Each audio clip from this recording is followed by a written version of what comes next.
이 땅에는 세 가지 종말이 있습니다. 개인 종말이 있습니다. 사람은 한 번은 다 죽게 됩니다. 또 시대 종말이 있습니다. 시대 종말을 잘 봐야 됩니다. 그리고 지구 종말이 있습니다.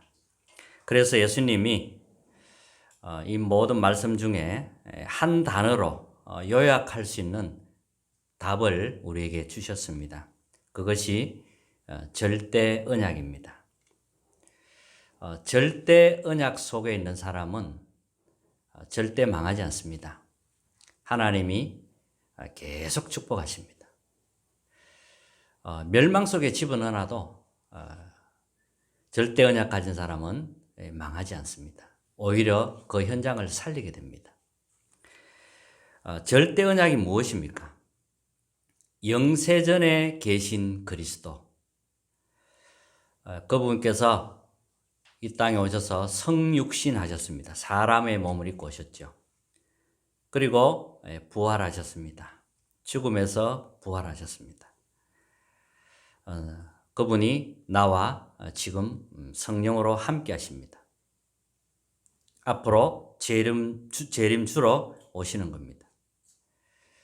이것을 실제로 붙잡은 사람이 절대 언약을 가진 겁니다. 그러면 문제가 오면 하나님의 절대 계획을 찾게 됩니다. 환경이 어렵고 나와 내 주변에 어려움이 많다 할지라도 하나님의 절대 계획을 발견하기 때문에 계속 응답하게 되는 거죠. 또 아무도 빼앗아갈 수 없는 절대 배경을 예수님이 말씀하셨습니다. 천국이 가까이 왔다고 해라. 너희는 먼저 그의 나라와 그의 의를 구하라. 바리새인들이 비난했을 때도 사탄이 결박되고 성령이 임하고 사탄이 결박되면 하나님 나라가 너희에게 임하였느니라 그랬습니다. 부활하신 그리스도께서 하늘과 땅의 권세를 내게 주셨으니, 그러면서 세상 끝날까지 너희와 항상 함께 있으리라 이렇게 말씀하셨습니다. 그리고 오직 성령이 너희에게 임하시면 너희가 권능을 받고 땅 끝까지 이르러 내 증인되리라 그랬습니다. 예수님이 가르치신 이런 내용들은 전부 진리고 생명의 말씀입니다. 영적인 비밀입니다. 세상 사람들은 알 수가 없어요. 이 언약을 실제로 믿고 소유해야 됩니다. 그러면 지금 처한 모든 것들이 응답이라는 것을 알게 됩니다. 자, 마태복음 25장 오늘 열 처녀 비유에 관한 내용인데, 이걸 말씀 보기 전에 잠깐 24장을 한번 보도록 하겠습니다. 세상 끝은 언제 오는가 하는 내용입니다. 세상 끝에는 무슨 일이 일어나는가, 여기에 대해서 예수님이 말씀하셨습니다.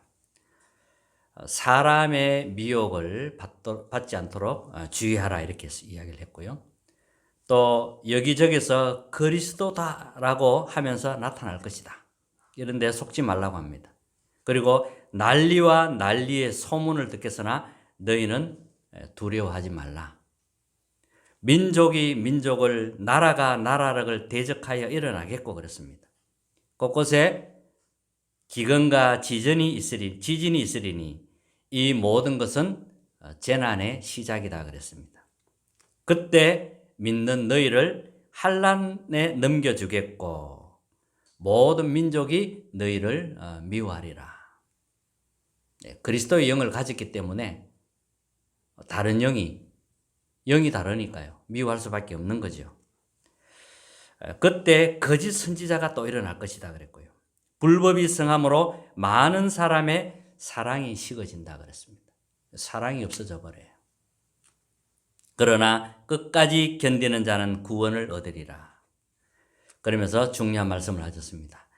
이 천국 복음이 모든 민족에게 증언되기 위하여 온 세상에 전파되리니 그제야 끝이 오리라 그랬습니다. 그래서 오늘 마태복음 25장에서는 열 처녀 비유를 통해서 기름 준비하라고 하는 겁니다. 말세에 이런 큰 어려움이 올 거니까 기름 준비를 하라고 하는 겁니다. 기름 준비를 하지 못하면 어떻게 되고, 기름 준비를 한 5명의 처녀는 어떻게 되는가 하는 내용이 오늘 읽은 마태복음 25장입니다. 제가 다시 한번 마태복음 25장을 읽어드리겠습니다. 그때의 천국은 마치 등을 들고 신랑을 맞으러 나간 열 처녀와 같다 하리니 그 중에 5은 미련하고 5은 설기 있는 자라 그랬습니다. 미련한 자들은 등을 가지되 기름을 가지지 못하고, 이제 밤에 등은 있는데 이제 기름이 없으니까 불을 못 켜는 거죠. 설기 있는 자들에게는 그릇에 기름을 담아 등과 함께 가져갔더니 신랑이 들이 오므로 다 졸며 잘세 그랬습니다. 밤중에 소리가 나되 보라 신랑이로다 맞으러 나오라 하매 이에 그 처녀들이 다 일어나 등을 준비할세. 미련한 자들이 설기 있는 자들에게 이르되 우리 등불이 꺼져가니 너희 기름을 좀 나눠달라 하거늘 설기 있는 자들이 대답하여 이르되 우리와 너희가 쓰기에 다 부족할까 하노니 차라리 파는 자들에게 가서 너희 쓸 것을 사라 하니 그들이 사러 간 사이에 신랑이 오므로 준비하였던 자들은 함께 혼인잔치에 들어가고 문은 닫힌지라. 기름 준비한 사람들은 이제 함께 신랑과 함께 혼인잔치로 들어가게 되지요. 그 후에 남은 처녀들이 이르되 주여 우리에게 열어주소서. 이미 문은 닫혀버렸습니다. 기름 준비 못하니까요. 이제 혼인잔치에 참여할 수 없는 그런 내용이 나오는 겁니다. 대답하여 이르되 진실로 너희에게 이르노니 내가 너희를 알지 못하노라 하였느니라. 그런즉 깨어있으라. 너희는 그날과 그때를 알지 못하느니라. 이런 내용이 오늘 읽은 마태복음 25장 내용입니다. 열 처녀 비유는 기름 준비하라는 내용입니다. 열 처녀 결혼식에 관한 내용이 나왔는데 이스라엘에는 결혼을 3번 합니다. 정혼식이 있고 또 신부 집에서 결혼식하고 또 신랑 집에서 결혼식을 합니다. 이렇게 총 3번을 합니다. 뭐 정혼식 그러면 약혼식이라고 보면 되겠고요. 그 정혼식은 뭐냐? 언약을 주고받는 겁니다. 이 이스라엘의 3번 결혼을 통해서 굉장한 의미들이 있거든요. 그 의미들을 우리는 잘 봐야 됩니다. 자, 언약을 주고받는다는 거예요. 그리고 달란트에 대한 확인입니다. 그리고 전문성, 현장성까지 갖추는 걸 말합니다. 지금 우리가 여기에 있는 거예요. 그리고 신부집에 가서 결혼을 합니다. 신랑이 언제 올지 몰라요.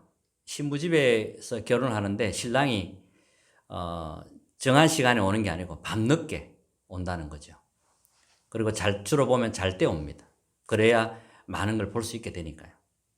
그 신랑이 언제 올지 모르는 거예요. 마지막 때 그리스도께서 언제 재림할지 모른다는 거예요. 신랑이 밤늦게 오는 겁니다. 그리스도를 기다리는 성도가 바로 신부입니다. 우리가 다 그리스도의 신부입니다. 신부. 이 그리스도께서는 영세전에 계신 분이시잖아요. 그분이 우리를 구원하시려고 성육신에서 이 땅에 오신 겁니다. 그리고 십자가 지시고 그가 부활하신 겁니다. 부활하신 그리스도께서 우리와 함께 하는 겁니다. 그러면서 모든 민족에게 복음이 전거되고 난 이후에 주님이 재림을 하는 거지요. 자, 이 땅에 있는 동안 그리스도와 함께 있다가 우리가 재림주로 맞이하게 되는 겁니다. 이게 이제 신부집에서 하는 결혼식이고요. 자, 그러면 신랑집에서 하는 결혼식이 뭐냐 하면은 이제 천국 잔치를 말합니다. 그리고 보좌의 잔치이고요. 이것이 우리의 배경이고 본향입니다. 우리는 언젠가는 한 번은 천국 잔치에 참여하게 됩니다. 오늘 본문이 열 처녀가 있는데 신랑을 맞이하러 가지요. 근데 5명은 기름 준비를 못한 겁니다. 등은 있는데 기름이 없으니까 불을 못 켜는 거예요. 그러니까 불을 못 켜니까 이제 신랑 집에 들어가지 못하고 문이 닫혀버리는 겁니다. 그 5명은 기름 준비를 미리 한 거죠. 그럼 기름 준비는 무엇을 말하는가 하는 거죠. 기름 준비가 붙잡을 언약은 뭐냐 하는 겁니다. 자, 그 첫 번째, 기름 준비를 해야만 나를 살리는 겁니다. 창세기 41장 38절에 보면 요셉 이야기가 나옵니다. 요셉이 이것을 가진 겁니다. 이 기름을 가진 거란 말이에요. 하나님의 영에 감동된 사람이 우리가 어찌 찾을 수 있으리요. 불신자 한 말입니다. 바로 왕이 요셉을 보고 감동받았습니다. 하나님이 함께하는 그걸 본 거지요. 이것이 성령이고 생명의 기름인 겁니다. 자, 출애굽기 3장에 보면 모세가 이 기름을 가졌습니다. 하나님이 모세에게 애굽에 노예된 이스라엘을 건져내라고 합니다. 하나님이 능한 손으로 함께 하겠다는 거예요. 모세가 이 기름을 가진 겁니다. 사무엘도 마찬가지입니다. 사무엘은 어릴 때부터 언약궤 곁에서 자랐습니다. 사무엘에게 놀라운 능력이 나타났습니다. 사무엘의 말이 하나도 땅에 떨어지지 않은 겁니다. 이 사무엘이 기름을 가지니까 이런 역사가 일어나는 거예요. 또 사무엘은 다윗에게 기름을 부었습니다. 그랬더니 다윗이 여호와의 영에 크게 감동되니라 그랬습니다. 쓰임 받은 렘넌트들 다 이 기름을 준비한 겁니다. 또 엘리사도 마찬가지입니다.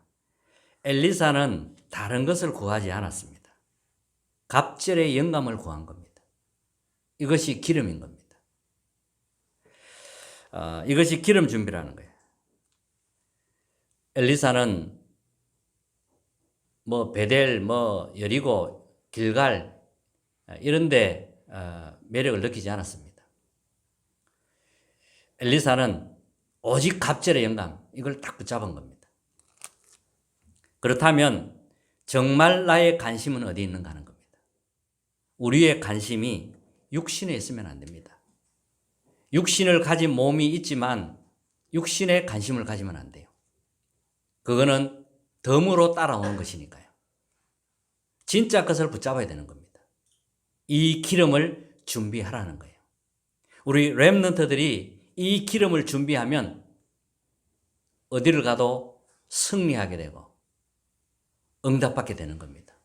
지금 환경이 문제 아닙니다. 오히려 그것이 큰 발판이 되어서 하나님의 계획을 이루게 됩니다. 나를 살리게 돼요. 다른 사람을 살리게 돼요. 그런 응답을 하나님이 준비하신 겁니다. 또 사도행전 1장 3절 8절에 보면 부활하신 그리스도 하나님의 나라 오직 성령, 이 기름을 말합니다. 여러분, 이 기름을 가지고 있어야 돼요. 늘 준비하고 가지고 있어야 돼요. 자, 두 번째는 이 기름으로 다른 사람을 치유할 수 있게 됩니다. 다른 것으로는 살릴 수 없습니다. 근본을 살리는 길은 이 기름으로만 가능합니다. 지금 노예 시대입니다. 지금도 세상과 사탄에 노예되어 있습니다. 성령의 기름으로만 해방시킬 수가 있습니다. 지금도 영적 전쟁 시대입니다. 기름 준비하지 않으면 이길 수가 없습니다. 세상과 사탄의 포로가 되어 있습니다. 기름이 있어야 됩니다. 흑암의 속국이 되어 있습니다. 이 기름이 아니고서는 이길 수가 없습니다. 그리고 유랑민족입니다. 이 속으로 후대가 가게 됩니다. 이 기름이 없으면 같이 휩쓸려가고 이길 수 없습니다. 이 기름을 준비한 사람은 다 살립니다. 시대를 살리게 됩니다. 그래서 기름 준비하라는 거예요. 하나님과 동격인 성령이 우리 속에 있어야만 됩니다. 성령이 충만하게 임해야 됩니다. 세 번째입니다. 이 기름으로 복지할 수 있습니다. 복지 대상자를 치유해야 됩니다. 우리 지역 아동센터를 통해서 참 감사하게 소중한 우리 렘넌트를 참 건져냈죠. 지금 이 자리에도 몇 명 와 있는데 너무 감사해요, 저는.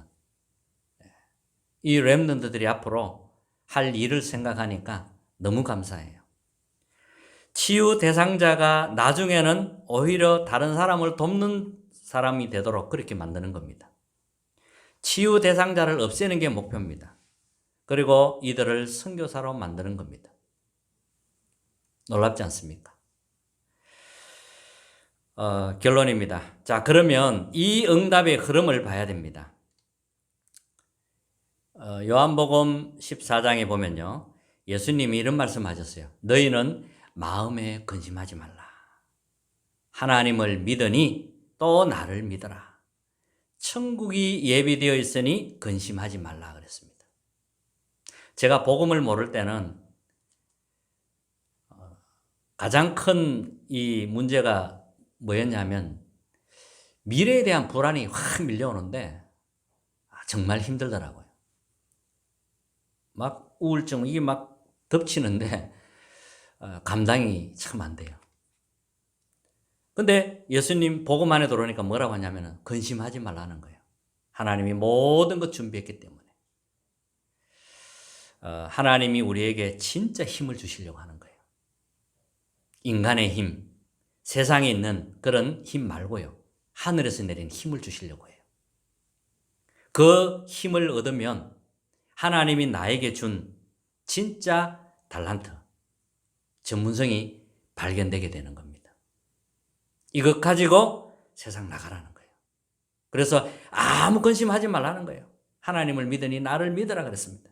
천국이 예비되어 있으니, 천국까지 싹 다 준비되어 있으니, 미래까지 뭐 다 준비되어 있으니 근심하지 말라는 거예요. 그래서 절대 언약 속으로 들어가라는 겁니다. 보혜사 성령을 보내겠다고 약속하셨습니다. 보혜사 성령께서 영원히 너희와 함께 하겠다고 약속하셨습니다. 그리고 성령께서 생각나게 하고 깨닫게 하겠다 그랬습니다. 또 가짜 말고요, 진짜 참 평안을 주겠다 이렇게 말씀하셨습니다. 기름을 가지고 있으면 생각나게 되는 거예요. 하나님 깨닫게 하시는 거예요. 그래서 숨을 내쉬며 성령을 받아라 그랬습니다. 이것이 기름이고 능력을 준비하는 겁니다. 또 예수님의 제자들을 감난산에 불렀습니다. 그리고 사도행 2장에 보면 진짜 응답 주셨습니다. 오순절날 이미 이름에 불같은 바람 같은 능력을 부어주셨습니다. 그리고 선교 지역에 이런 똑같은 역사가 마가다락방 역사 일어난 겁니다. 문이 막히니까 마게도냐로 하나님 문을 여시고, 에베소 지역에서 말씀운동 펴니까 막 핍박이 왔어요. 그래서 제자들을 따로 모아서 2년 동안 말씀 집중했는데 아시아 전역에 말씀 운동이 퍼진 겁니다. 이 두란노 운동이 일어난 겁니다. 여기에 끝난 게 아니죠. 로마도 보아야 하리라. 로마에서도 증거해야 하리라. 가이사 앞에서 해야 하리라. 하나님의 역사가 계속 일어나는 겁니다. 그 절대 언약 속에 있으라는 거예요. 다른 데 있지 말고. 세상에 마음 빼앗기지 말고. 문제는 반드시 하나님의 계획이 있으니까요. 답을 찾아내시고. 조금만 기도해봐요. 하나님의 계획이 뭡니까? 하루에 5분씩 아침 저녁으로 5분씩만 집중해 봐요. 나에게 성령의 능력을 부어달라고, 보좌의 그 축복을 놓고 한번 기도하시기 바랍니다. 그러면 이번 한 주간도 하나님의 최고의 은혜를 부어주실 겁니다. 여러분 두려워하지 마시고요. 문제에 빠지지 마시고요. 여러분은 하나님의 것입니다. 근심하지 말라는 거예요. 염려하지 말라는 거예요. 하나님이 다 준비했다는 겁니다. 끝났어요. 다 끝난 겁니다. 그래서 기름 준비를 하라는 오늘 이 말씀을 한 주간 내도록 묵상하면서 최고의 은혜가 임하는 그런 한 주간 되시기를 주님의 이름으로 축복합니다.